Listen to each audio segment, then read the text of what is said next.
ایک حاجی جو ہے 20 ذوالقعدہ کو وہ جا رہا ہے اور 8 تاریخ تک اس کا قیام تقریباً 18 دن بنتا ہے مکہ مکرمہ میں. چلیں 17 دن بن جائے گا اگر وہ 7 تاریخ کو نکلتا ہے.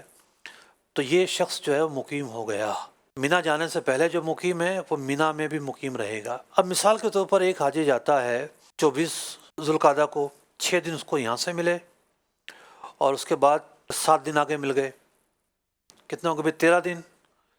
اب وہ مینا چلا گیا، 14واں دن اس کا مینا میں گزرا، 15واں دن اس کا عرفات میں گزرا اور پھر اس کے بعد مزدلفہ میں آ گیا رات کو. لیکن یہ جو اس کا قیام ہے، یہ قیام اس کا 2 جگہوں پر قیام کہلائے گا. مینا الگ بستی ہے، الگ علاقہ ہے.